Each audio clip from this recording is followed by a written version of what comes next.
This is Capital Notes from Milwaukee's NPR. I'm Maayan Silver, speaking with J.R. Ross. He's editor of WizPolitics.com. Hi, J.R. Thanks for joining me. No, thanks for having me. All right, we're doing a budget or bust version of Capital Notes today. Monday, June 30th is the deadline for the next 2-year, which is 2025 through 2027, state budget. It provides much of the funding for all state agencies like the University of Wisconsin System, the Department of Natural Resources, the Department of Children and Families. With lawmakers going right to the wire, what have been the biggest areas of contention between Democratic Governor Tony Evers' original budget proposal and the version legislators are considering? Numerous, but the key here right now is whether they strike a deal on several key areas, one of them being childcare. The governor has kind of put a red line there that he has to see something from the budget that will help families afford childcare. 2, education. He wants more money, especially for special education reimbursement. We're watching that. And then 3rd, Universities of Wisconsin. There had been an idea floated by Republicans of cutting the UW by about $87 million. The governor said that was a non-starter. So his office has been working with lawmakers to try and reach some kind of a deal. And those seem to be some of the big parameters of that quote-unquote deal they're working on. The rest of the budget, they don't have a lot of agreement on much anything. But if they can get those key areas done, then maybe you get a budget that gets through both House legislature and gets the governor's signature. Okay, so you mentioned childcare, a significant piece of the budget pie. Specifically, there's this Child Care Counts program. It's a state-run program that supports childcare providers that was funded through federal funds and would end in July without state money. What is Child Care Counts, and how do you think legislators and Governor Evers could strike a deal on it? Well, that's a good question because it's basically a subsidy program to providers to help them, boost wages and those kinds of things. And Republicans haven't shown an interest in that program continuing. So the question is, what will they come up with that could be an acceptable alternative to Governor Evers? They don't like the idea of kind of a straight subsidy for childcare, but the final deal, are they won over by the governor's arguments? Do they find some alternative? It's to be determined. They were meeting pretty much all day on Friday, much of Thursday, trying to work out final details. The budget meeting worked until late Friday night, but they have work stuff to do, and there's some big things hanging out there, and that's one of them. And if the legislature doesn't pass a budget by Monday to go into effect Tuesday, July 1st, the state agencies will be operating with the same number of dollars that was decided in 2023. What would you foresee at that point? What could the negotiations look like after that? Well, honestly, we're not in the federal government where things shut down if you don't pass a budget on time. And so nothing would really change in the near term. It used to be way back when there were pressure points with the budget that, come fall, for example, schools want to know how much they were going to get for an increase per pupil, what they could spend. But that's now kind of in law because the governor uses veto authority 2 years ago to create an annual increase for 4 centuries of $325 per kid to what they can spend through state aid and property taxes. Now, we don't know how much the state's going to put in for the aid part of that formula, but they know at least how much they can spend in general. Local governments used to always kind of start getting antsy in the fall because they want to know what they were going to get for state aid through shared revenue to help pay for their costs. But now we have a program where that's tied to sales tax collections. They kind of know already what they're going to get. So those things, there's nothing really in the near term they have to do for state government or local government to operate. However, they want to get this done because it's kind of a symbolic thing to have it done around this time of year. Republicans want to prove they can govern and get things done. If it were to drag on for months and months and months, then you start to get some problems. For example, Medicaid, that program, it would cost about $1.6 billion more in state money to cover the Medicaid program as it is right now without any changes, just the cost to continue it. Well, at some point, you run out of money to pay your bills in that program because it's going to cost so much more. So, but that's, we're talking a year and a half at least before we run any problems. So they've got plenty of time. Still, they want to get it done this week because it's symbolic. It's, get it done by July 4th, go off the rest of the summer and kind of get out of the Capitol.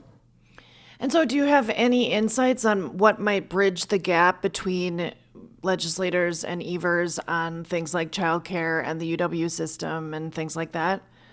There were some hints that some ideas floated last week to give UW a small increase, but pair it with quote unquote reforms. Now those weren't defined, and this I don't have hard, solid answers because they were negotiating. These things were being negotiated still, so they don't have in black and white. This is what we're going to do in UW.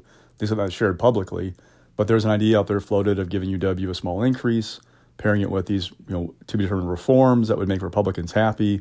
Child care, we're still trying to figure out what that looks like. Special education, the Budget Committee has already approved increasing the reimbursement rate to about 37.5%. We're around 32% right now. There's some talk of going higher than that, but we don't have final answers. They're still working through the process, trying to get a deal done on the governor's desk.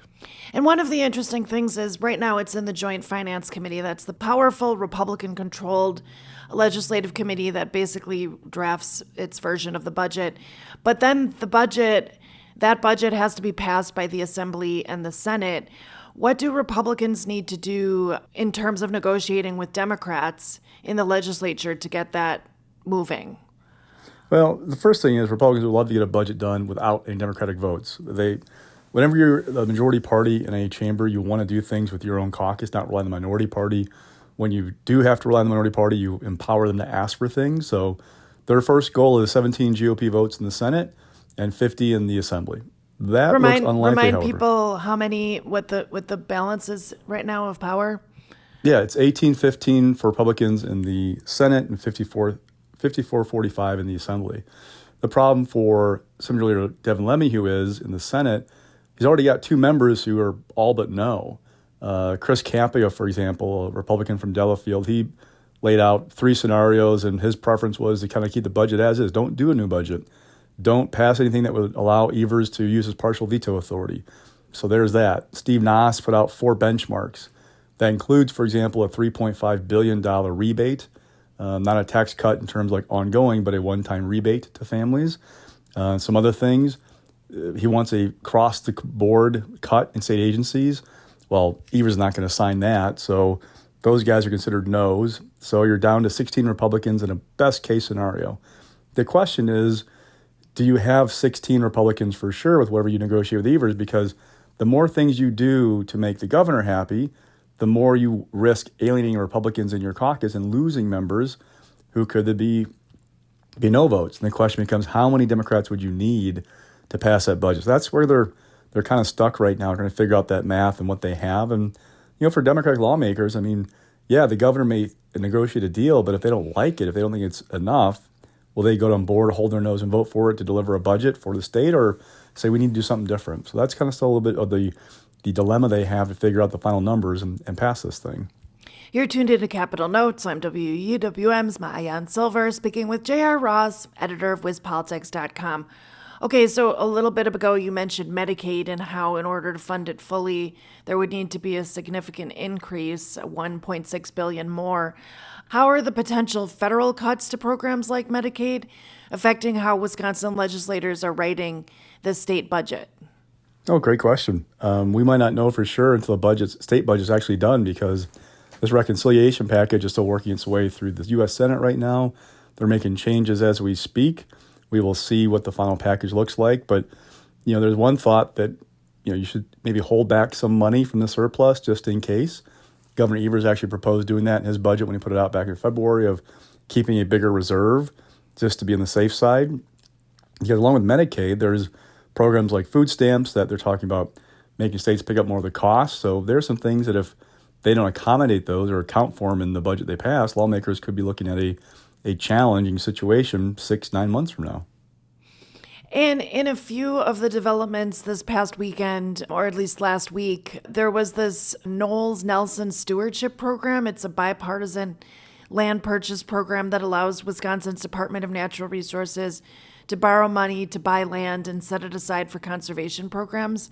Was there any movement on that in the budget negotiations so far, or drafting? The motion that Republicans approved on Friday for the Department of Natural Resources did not include any money for that program or any extending the authorization. No, it is approved right now through June 30th of 2026. Tony Kurtz, a member of the Finance Committee, a Republican from Wanawak, he said, hey, we are working on a separate bill that would extend the authorization for this program. So it's not in the budget, we're still working on essentially. Can you just fill in for people who don't understand, if it's not in the budget right now, how does it get into the budget? Like, until what point can legislators amend things and rework things, and then just like a little bit of basics? Sure, like with Knowles Nelson, they can pass a separate bill. They can do that anytime they want to. So there's no requirement that's done in the budget. It's like a tax cut. You could pass a tax cut, standalone bill anytime you want to. But usually they try and put most of that stuff together in the budget because it's a balancing act of spending, tax cuts, et cetera, to make sure everything kind of fits. So, there is plenty of time to get something done on the stewardship program. It's just for some Democrats, they like to see it in the budget for being more assured that's actually going to get done, because they're just not sure Republicans have the votes to pass that bill, and they're skeptical they can actually get it done with where that caucus is right now.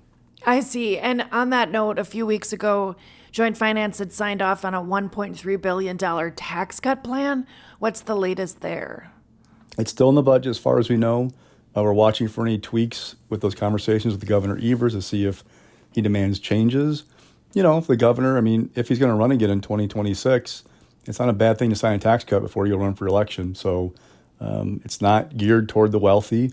There was a Fiscal Bureau memo that came out that's a nonpartisan budget arm legislature that did analysis of the overall impact of the tax package Republicans approved.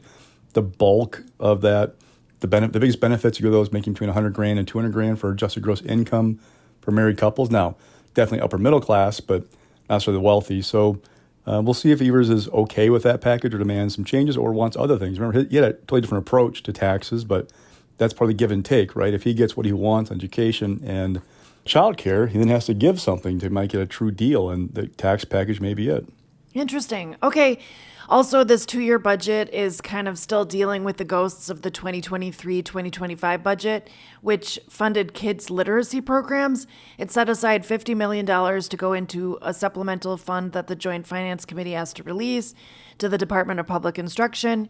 Evers partially vetoed that back in 2020, in the 2023 budget, changing it from funding a literacy coaching program to a literacy program. Why did Evers do that, and what did the Wisconsin Supreme Court say about it?